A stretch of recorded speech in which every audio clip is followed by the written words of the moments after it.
नमस्कार, वंदे मातरम। मैं हूं श्यामगिरी। आप देख रहे हैं हमारा चैनल मुद्दा भारत का। मुद्दा भारत का यानी मुद्दा आपका। मुद्दा है महाराष्ट्र की राजनीतिक खबरों का। महाराष्ट्र की राजनीतिक खबरों की बात करूं तो इस समय विधान परिषद चुनाव का चर्चा जो है महाराष्ट्र में जोरों में है और इसमें बीजेपी की तरफ से 11 नामों की लिस्ट भी जारी की गई, जो नाम हमारे पास आ चुके हैं और महाअघाड़ी की तरफ से भी तैयारी है। लेकिन जो है इसमें सवाल ये उठता है कि इसमें जो लोग हार गए हैं लोकसभा चुनाव में उनकी भी नाम कुछ इसमें दिखाई दे रहे हैं। हम इसी पर चर्चा करेंगे कि इसमें किसको खुश करने की प्रक्रिया चल रही है और किसको जो है इससे नाराजगी भी हो सकती है। इसके बारे में हम चर्चा करेंगे और जानेंगे कि विधान परिषद चुनाव की प्रक्रिया क्या है और इसमें किन किन लोगों को शामिल किया जाता है और कितनी सीट जो है सामने आती है। जी सर, क्या कहेंगे सर? विधान परिषद जो चुनाव है एक तरह से देखा जाए तो लॉलीपॉप का बात हम कर सकते हैं इस पर? नहीं सर, ये विधानसभा जैसी है उतना ही महत्व विधान परिषद का होता है।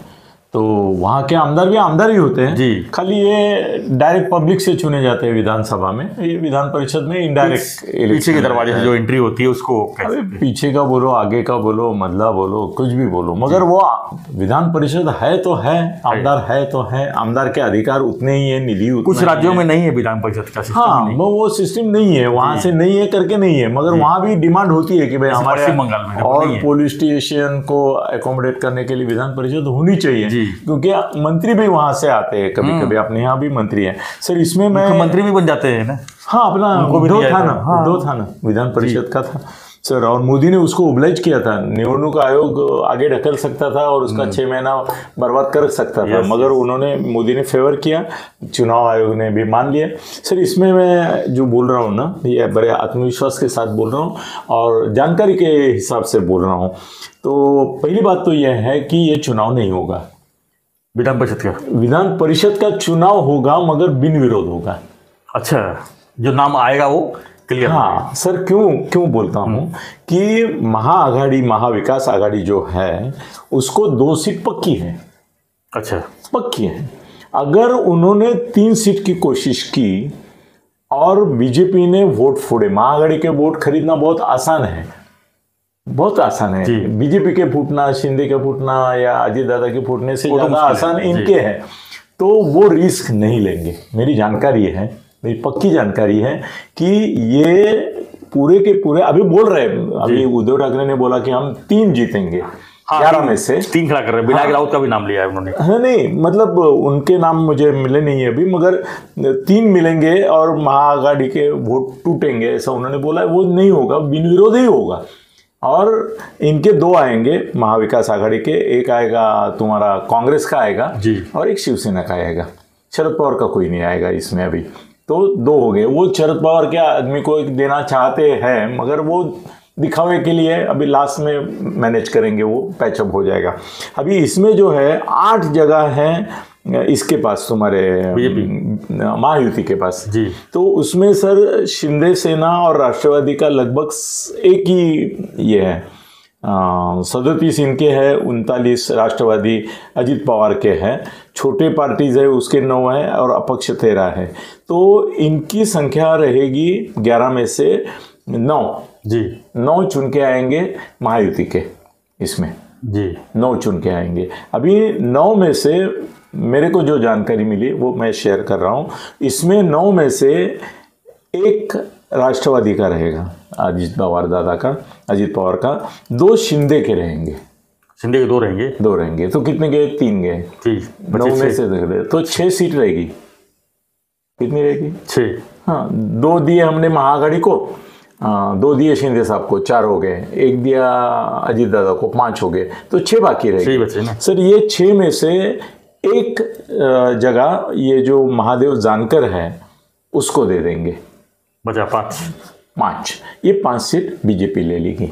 बीजेपी के 103 है, मगर ऐसा है कि इन लोगों को भी अकोमोडेट करना है। अभी शिंदे को 2 देना है, 1 देना है, इसके ऊपर थोड़ी चर्चा हो सकती है, पर शिंदे बहुत तुरंत टेंशन में ले लेते हैं इनको।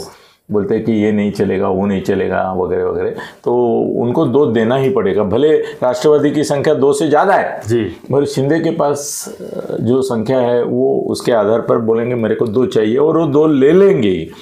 और अपक्ष में से किसको नहीं मिलेगा, उनको तो बाकायदा आपस में बढ़ जाएगा, देना ही नहीं, देना ही है उनको इनके साथ। तो सर अभी मैं जो गणित आपके सामने रख रहा हूँ उसमें 11 सीट्स हैं, उसमें महाआघाड़ी को, राष्ट्रवादी अपना तुम्हारा कांग्रेस को 1 और शिवसेना को 1 मिलेंगे, रह गए 9। उसमें से 2 शिंदे गुट को जाएंगे, रह गए 7। उसमें से 1 अजीत दादा गुट को जाएगी, रह गए 6। उसमें से 1 अपक्ष जो है, अपक्ष मतलब वो महादेव जानकर हैं, वो अपक्ष ही बोले सकते, वो गए, रही कितनी 5। ये 5 सीट बीजेपी के पास आएगी। अभी इसमें ये है कि बीजेपी ने एक लिस्ट दिल्ली भेजी है जी, वो 10 नाम का है। हाँ, उसमें 1 2 3 4 5 6 7 8 9 10 नाम है सर। इन 10 में से 5 जाएंगे और 5 आएंगे, पक्का है ना जी, किसी भी हालत में। ये जो 10 में तो 10 नहीं आएंगे ना, 5 ही देना ही नहीं पड़ेगा। नहीं 5 ही देना है, 5 ही देना है। 5 के लिए 10 नाम तो देना ही वो पड़ता है। 6 दिए तो फिर उनको ये करना पड़ेगा कि महाआघाड़ी के वोट तोड़ने पड़ेंगे जी, और उसकी कीमत बहुत है सर। अभी विधानसभा के चुनाव है, उसके लिए तैयारी करनी है, उसके लिए पैसा चाहिए, तो विधान परिषद के वोट के लिए भी लाखों करोड़ों का मामला हो जाता है फिर। तो वो नहीं चाहेंगे, वो बोलेंगे उद्धव को और शरद पवार साहब को बोलेंगे कि भाई एडजस्ट कर लेते हैं, काहे के लिए मगजमारी करना, हमारा गिराना तुम्हारा गिराना। फिर एक्सपोज भी हो जाते हैं ना जी, कि महाआघाड़ी के अगर टूटे तो महायुति वाले बोले देखे इनके टूट गए, इनके टूटे तो वो बोलेंगे देखो इनके टूट गए, मतलब इनमें एक ही नहीं है। तो उससे अच्छा है झाकली मुठ 1.25 लाख है। तो सर इसमें अभी मैं मेरा अंदाज़ा लगाता हूँ कि जहाँ तक मुझे खबर मिली है थोड़ी सी, मैंने आप सुबह आप मुझे बताए थे कि इसके ऊपर अपने को करना है, तो सुबह मैंने किसी से चर्चा की थी एक बीजेपी के नेता से। वो बोले कि बीजेपी की पॉलिसी ऐसी है कि जो चुनाव हार गए हैं उनको विधान परिषद में नहीं लेना है, जो चुनाव हारे हैं उनको विधान परिषद में नहीं लेना है। तो पंकजा मुंडे चली गई, पंकजा मुंडे नाम तो है पहले, राव साहब दानवे चले गए जी, है कि नहीं, राव साहब दानवे भी चले गए ना जी, ये दोनों हार गए चुनाव। तो रह गए अभी 10 में से 8।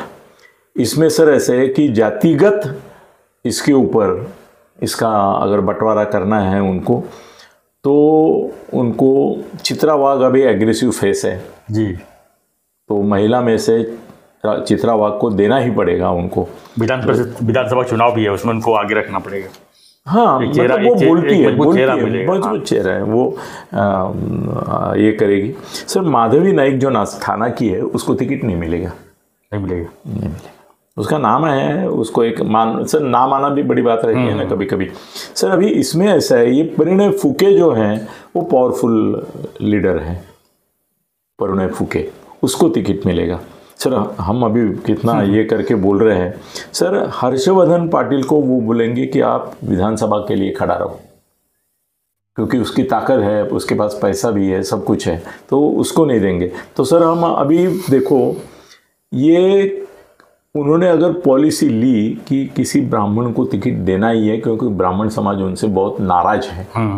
मिडिल क्लास का प्रतिनिधित्व ब्राह्मण समाज करता है और ब्राह्मण समाज का कोई प्रतिनिधि अभी तगड़ा नहीं है ही नहीं जी। तो ब्राह्मण समाज को खुश करने के लिए योगेश टिड़ेकर जो है वो ऐसा कट्टर संघवादी भी है, तो उसको देंगे। तो सर मैंने आपको लिस्ट ऑलमोस्ट फाइनल कर दी। आप में से कोई लिख के ले रहा है तो या तो आप आपके पास लिखे रखो। जी बोलिए नाम। सर किनको नहीं मिलेंगे ये साइड में लिखो। पंकजा मुंडे नहीं मिलेगी, ओके। हर्षवर्धन पाटिल नहीं, राव साहब दानवे नहीं, माधवी नाइक नहीं, नीलय नाइक नहीं। जी हो गए 5। तो बचे कौन? अमित गोरखे, परिणय फुके, सुधाकर कोहड़े, योगेश टिड़ेकर और चित्रा वाघ। अमित गोरखे, परिणय फुके, ये सर बाद में काम आएगा आपके बताएंगे हम लोगों को। परिणय फुके, सुधाकर कोहड़े, जी। योगेश टिड़ेकर और चित्रा वाघ। एक बार फिर से हम बताते हैं कि जिनको टिकट नहीं मिलेंगे, क्योंकि फडणवीस साहब ने ऐसा बोला है कि वो पंकजा का कांटा निकालना चाहते थे, दानवे का भी निकालना चाहते थे। उन्होंने बोला जो पराभूत हुए उनको टिकट देने की परंपरा नहीं है, उसी वजह से पंकजा मुंडे को लास्ट टाइम टिकट दिया नहीं गया था। याद है आपको? और हर जगह नाम आता था उनका, नहीं देते थे क्योंकि पराभूत लोगों को नहीं देना है। तो पंकजा मुंडे, हर्षवर्धन पाटिल वो हारे नहीं है, मगर वो जीत सकते हैं दूसरी जगह। राव साहेब दानवे हारे हुए हैं। माधवी नाइक को संजय केरकर की जगह देना पड़ेगा, नहीं क्या, अगर करना है। मगर संजय केरकर बड़ा प्यारा ये है इनका। नीलय नाइक खुद के बल पे चुनाव विधानसभा का जीत सकता है, तो उसको विधान परिषद क्यों देंगे? तो ये नहीं गए, नहीं, इनको मिलेगा नहीं। और अमित गोरखे को मिलेगा, परिणय फूके को मिलेगा, सुधाकर कोल। सर ये बहुजन समाज के नेता है सब, और ये जातिगत समीकरण में बैठते हैं। योगेश टिड़ेकर बैठते हैं और चित्रा वाघ बैठते हैं। चित्रा वाघ का ऐसा है कि वो एक प्रखर महिला चेहरा है, महिला नेता है ये। तो सर ये हो गया और ये चुनाव बिन विरोध हो जाएगा, ऐसा मेरा मानना नहीं है। मेरा सर इसमें अगर जाति दर की बात करें तो सर नहीं, वो उसमें मत जाओ। वो हम जातिगत ये नहीं करें, वो तो अच्छा जिक्र नहीं करें, क्योंकि उसमें फिर हम लोग इनके ऊपर आरोप करते हैं कि नहीं। समाज की अगर बात करें तो उत्तर भारतीय समाज भी एक होना चाहिए था, इसमें नहीं होना। मैंने किधर भेजा है उन्होंने? भेजा नहीं, लेकिन होना चाहिए था, नहीं होना चाहिए था। होना चाहिए ना, क्योंकि मुंबई वोट है ना, मुंबई MMR पूरा इलाका है ना, होना चाहिए। मगर उन्होंने नहीं भेजा, देना चाहिए। मुसलमान भी होना चाहिए था, मगर वो नहीं भेजा है। मुसलमान नहीं होना चाहिए। नहीं, हाँ ठीक है, मगर वो नहीं है। अभी महायुति में सर 103 है भाजपा के, 37 शिवसेना शिंदे, राष्ट्रवादी 39, छोटी पार्टीज 9 और अपक्ष 13, ये इनका है। और महाविकास आघाड़ी कांग्रेस 37, तो उनका एक आता है। सर ये 37 पे ना एक आता है जी। अभी इनका भी 37 ही है शिंदे का, और वो 2 चाहते हैं, क्योंकि अपक्ष और ये 13 अपक्ष और ये जो है छोटी पार्टी, इनको मनाने की ताकत, शक्ति, धन शक्ति से लेके सब वो शिंदे साहब के पास है जी। तो शिंदे साहब बोलेंगे कि इनका मेरे ऊपर छोड़ दो, इनको कैसे मनाना है, कैसे अपने साथ लेना है वो मैं देखता हूँ। मेरे 2 आएंगे। इन लोगों को जो है उनको ये शेकाप अपक्ष वगैरह जो है महाविकास आघाड़ी के साथ, इसमें भी वो छेद कर सकते कहीं, मगर वो शिंदे साहब ही कर सकते हैं अकेले, इसलिए वो 2 मांगेंगे जी। तो उनको कॉन्फिडेंस है कि ठीक है मैं कर लूँगा। तो इस तरह से होगा। और इसमें अभी 6 आमदार जो हैं वो वोट नहीं करने वाले हैं। ये है MIM है 2, वो इनमें भाग नहीं ले रहे, सपा नहीं ले रही है, वो मुसलमानों के पक्ष है दोनों। सपा हो सकता है महाविकास आघाड़ी में बैठ, सपा महाविकास आघाड़ी के साथ जा सकती है, क्या मालूम, जो कल ही देखा मैंने उनका स्टेटमेंट आ रहा था अबू आजमी का कि हम विधानसभा चुनाव जो है फिर भी सर बिन विरोध होगी और 2 ही आएंगे, ज़्यादा नहीं आएंगे। इनसे 2, 4, 1, 5 और 1, 6 से फर्क नहीं पड़ेगा। और उनको तटस्थ ही दिया है इन्होंने भी जी। तो इनके 67 है और इनके टोटल 201 है। तो सर विधान परिषद का मामला जो है उसमें हमारी खासियत ये रहेगी कि हमने 2 चीज़ें बोली है जो किसने बोली नहीं है अभी तक टीवी पे। एक, ये बिन विरोध होगी, किसी ने नहीं बताया जो मैं बोल रहा हूँ। और दूसरी बात ये है कि 5 नाम हमने दिए जिनको टिकट नहीं मिलेंगे, और वो बड़े नाम हैं बीजेपी के। हाँ, और ये बोला है कि शिंदे साहब को 2 मिलेगी, अजीत दादा को 1 मिलेगी, और 5 और 3 8 हो जाएंगे। एक अपक्ष हो जाएगी, वो जो महादेव जानकर है, असल में वो भी हार गया है, जी। मगर उसको वो नियम लागू नहीं होता है क्योंकि धनगर समाज का दूसरा कोई नेता नहीं है इनके पास। धनगर समाज का बीजेपी के पास कोई नेता नहीं है, तो उसको दे देंगे और बिन विरोध हो जाएगी। तो 9 इनके हो जाएंगे, 2 इनके हो जाएंगे। ये बड़ी बात हमने कही है। धन्यवाद सर। एक चीज़ और पूछना चाहूँगा कि जो विधान परिषद का जो विधायक होते हैं किस तरह से खास होते हैं, यहाँ पर क्या उनका रोल होता है खासकर? सर रोल वही होता है जो ये आमदारों का होता है, उनको निधि भी मिलता है, सब मिलता है। वो खाली क्या है, वो डायरेक्ट का एक सिक्का लगना चाहिए ना। वसंत डोखरे कैसा है, जिंदगी भर चुनाव नहीं जीता कभी, तो उसके ऊपर दाग रह गया कि भाई ये पब्लिक से नहीं आता है। तो काम कहाँ करेंगे वो? पूरे पूरे इलाके में कहीं भी कर सकते हाँ, हैं? कहीं भी कर सकते महाराष्ट्र हैं। में? हाँ, पूरे महाराष्ट्र में। वैसे जिसको काम करना है वो कहीं भी कर सकता ही है। आमदार यहाँ का होगा तो भी कर सकता है, पालक मंत्री बनता है, कभी कभी ये बनता है। इसमें से सर अभी आपको मैं ये बोल रहा हूँ कि मंत्रिमंडल का विस्तार ही नहीं हो रहा है। नहीं तो अगर मंत्रिमंडल का विस्तार होता था, चलो एक अंदाजा लगाते हैं कि अगर मंत्रिमंडल का विस्तार होता था तो इसमें शिंदे साहब का भरत गोगावले आ जाता था। नहीं, इसमें से मतलब विधान परिषद में वो अलग सब्जेक्ट होगा सर, क्योंकि विधानसभा से वो आ रहे हैं। मगर विधान परिषद में जो लोग आ रहे हैं इसमें सर नहीं, वो बात नहीं करे, वही अच्छे, वही नहीं, क्योंकि वो विधान परिषद का किसी को अभी नहीं करेंगे। वो अभी विधानसभा महत्वपूर्ण है ना, तो मंत्रिमंडल विस्तार में नहीं घुसते हम लोग। अभी तो ग्रेजुएट वाले का भी आ जाएगा मंडे तक। हाँ, तो उसका भी आ जाएगा, वो भी आ जाएगा। 3 सीट उसमें भी है। हाँ, उसमें तो अभी अनिल परब का अभिनंदन चंद्रकांत दादा ने किया है पहले से ही। मगर मेरी जानकारी ऐसी है, मेरी किरण शेलार से बात भी हो गई, वो मेरे मित्र हैं बहुत, तरुण भारत के संपादक हैं। उन्होंने बताया अनिल जी आप शर्त लगाते तो गिरी साहब के साथ बिंदास शर्त लगाइए, मैं आ रहा हूँ। तो एक तो सीट मुझे पता चली है कि किरण शेलार आ रहा है, अनिल परब पराभूत हो रहा है। तो मिठाई कैसे खा लिए फिर? मिठाई खाने को क्या जाता है, चंद्रकांत दादा बांट रहे तो खाओ।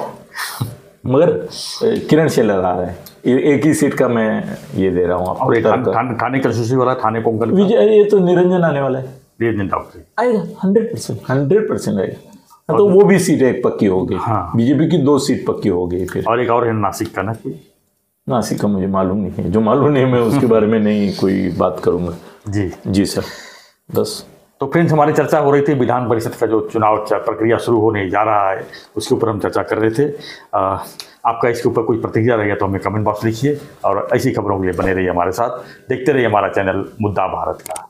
चैनल को लाइक, शेयर और सब्सक्राइब जरूर करें। धन्यवाद। जय हिंद, जय महाराष्ट्र, जय श्री राम।